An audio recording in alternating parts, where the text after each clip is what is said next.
Здравейте, приятели! Добре дошли в днешния ни дигитален урок. Днес ще се потопим дълбоко в един регион на направо изумителни крайности. Говорим за североизточния район на България.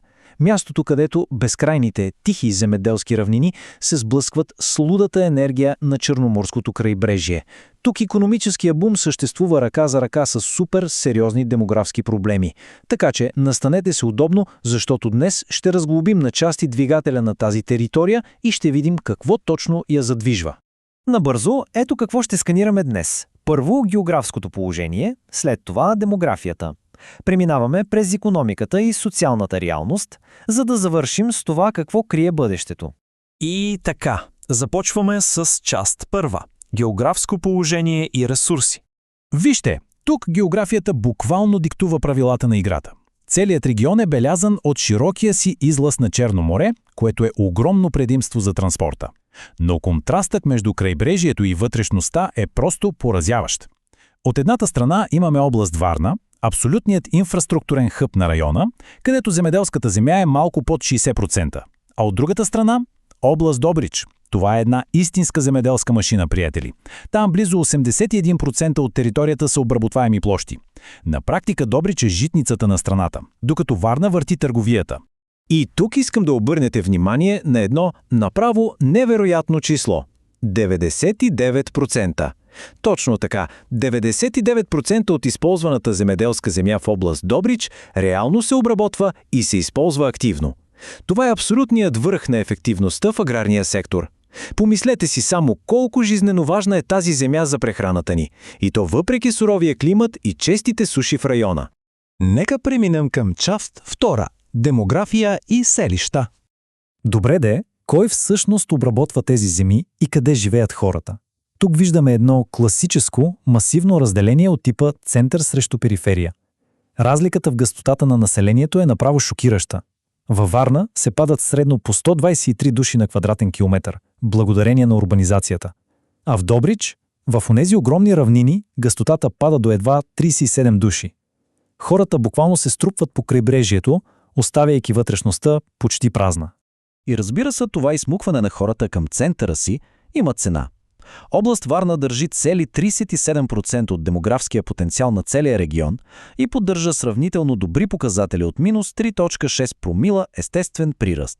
В същото време обаче, места като Добрич и Търговище са в тежък демографски срив от минус 9 промила. Изводът е ясен. Младите просто отиват там, където са големите възможности. Което ни води директно към част трета – икономиката. Или, иначе казано, услуги срещу земеделие. И така, къде са парите?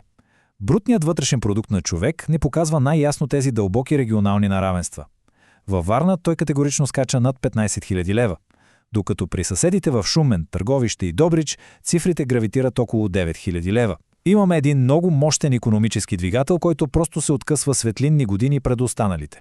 Разковничето за този огромна пропаст се крие в това, което хората реално работят. Услугите, говорим за туризъм, транспорт, модерния IT сектор, те формират над 2/3 от профила на Варна. А от другата страна, в Шумен, Търговище и Добрич, всичко се крепи на традиционното земеделие и преработващата промишленост. Напълно различни сектори и логично съвсем различна добавена стойност. И ако си мислите, че нещата се балансират с времето, грешите. Тенденцията дори се влошава. Данните за икономическия растеж между 2010 и 2017 година показват ясно как двигателят на Варна дърпа напред с пълна газ, докато Добрич, Търговище и Шумен остават в тотална стагнация. Това е учебникарски пример за център и периферия. Богатството се трупа на едно място, докато останалите просто буксуват. Преминаваме към част четвърта – социални проблеми и здравеопазване. Икономическите графики не са просто суха статистика, нали? Те директно удрят по джоба ни. Средната заплата във Варна е почти на нивото на националния стандарт. Изостава само с около 6%. Обаче в Добрич и дори в селата около самата Варна заплатите се сриват и изостават с цели 20% от средното за страната.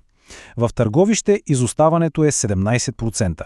Всичко това идва от разликата в квалификацията на хората и вида бизнеси, които оперират там. Но по-ниските доходи са само началото на проблемите.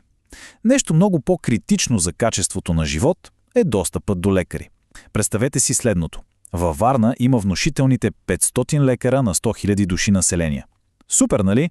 В Добрич обаче това число пада почти на половина, едва 267. Това означава реални ежедневни трудности за хората да стигнат до специалист или до спешна помощ, особено ако живеят в по-отдалечените или планински райони. И накрая, част 5. Бъдещо пространствено развитие. Има ли изобщо светлина в тунела за тези изоставащи райони? Според експертите, големия кост тук е инфраструктурата. Ключът за събуждането на вътрешността е завършването на автомагистрала Хемус. Тя трябва да заработи като спасителна артерия, която да прехвърли малко икономически живот от пренаселеното крайбрежие към периферията.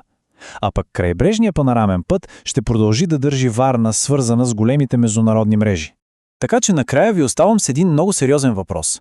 Достатъчен ли ще бъде новият асфалт, за да вдигне заплатите, да върне младите по родните им места и да докара лекари в селата, или тези крайни контрасти на северо-истока просто ще останат завинаги? Това е нещо, което тепърва ще разберем. Ако този дигитален урок ви е харесал, абонирайте се за канала ми. До нови срещи!